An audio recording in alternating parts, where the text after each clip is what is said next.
எந்த இடத்துல அவர் சிரிப்பார் நினைச்சனோ அந்த இடத்துல சிரிச்சார். எந்த இடத்துல அழுவார் நினைச்சனோ அந்த இடத்துல கதறி அழுதார். நந்தன் திரைப்படத்தை பார்த்துவிட்டு நாம் தமிழர் கட்சி ஒருங்கிணைப்பாளர் சீமான் கண்ணீர் விட்டு கதறிய சம்பவம் அரங்கேறியுள்ளது. விட இந்த சினிமாவில் அதிகம் கஷ்டப்பட்ட என் மனைவி கலாவுக்கும் நான் தனிப்பட்ட வகையில் நன்றி சொல்ல கடமைப்பட்டிருக்கேன்.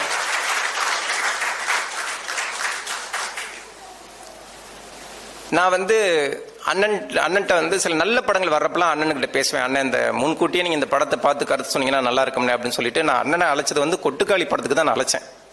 அந்த படத்தை நீங்கள் பார்த்தீங்கன்னா நல்லா இருக்கும்னே அப்படின்னா அப்புறம் வாழை படம் பார்த்துட்டும் அண்ணன் அழைச்சேன்.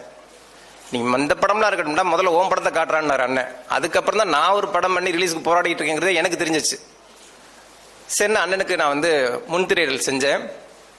அன்றைக்கி தான் ராஜமுருகன் அண்ணனும் வந்திருந்தாங்க. நியாயமாக நம்ம ஒரு படம் பண்ணுறோம், ஒரு படைப்பை கொடுக்குறோம் அப்படின்னா கூட சில பேர்கிட்ட தான் அந்த அந்த அந்த பரீட்சைக்கான மார்க்கை எதிர்பார்ப்போம். அந்த மதிப்பெண்ணை நம்ம எல்லாருக்கிட்டையும் எதிர்பார்க்க மாட்டோம். அண்ணன் என்ன சொல்ல போறார் அப்படிங்கிற பதட்டத்தில் அவர் முகத்தை பார்த்துட்டே இருந்தேன். எந்த இடத்துல அவர் சிரிப்பார் நினைச்சனோ அந்த இடத்துல சிரிச்சார். எந்த இடத்துல அழுவார் நினைச்சனோ அந்த இடத்துல கதறி அழுதார்.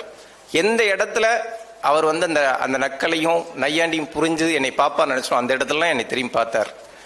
படத்தோட இறுதி காட்சியில அந்த ஊராட்சி மன்ற தலைவர்கள் பேசுற காட்சியை பார்த்து அண்ணனும் அண்ணியும் கண்ணு கலங்கினது இப்போ வரைக்கும் என்னால் மறக்க முடியாத ஒரு பெரிய அங்கீகாரம். அதுதான் இந்த படத்துக்கு கிடைச்ச பெரிய அங்கீகாரம்.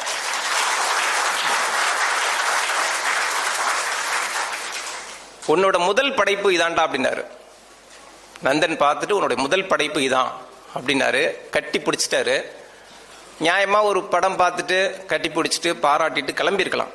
உண்மையாக சொல்லப்போனா அண்ணனுக்கு அவ்வளோ வேலைகள். ஆனால் எங்களையே சுற்றி சுற்றி நிற்கிறார். அவருக்கு போகவே மனசு இல்லை.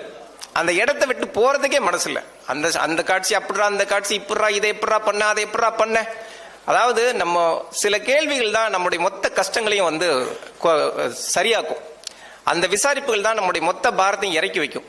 அந்த மாதிரி இருந்துச்சு எனக்கு அன்னைக்கு. அண்ணனும் அண்ணியும் படம் பார்த்தப்போ, நம்மளுடைய தம்பிகள் படம் பார்த்தப்போ அந்த ஆத்மார்த்தமான நிறைவை நாங்கள் அன்னைக்கு தான் உணர்ந்தோம். நானும் சசி. செய்திகளை உள்ளது உள்ளபடி தெரிந்து கொள்ள ரெஃப்ளெக்ட் நியூஸை சப்ஸ்கிரைப் பண்ணுங்க.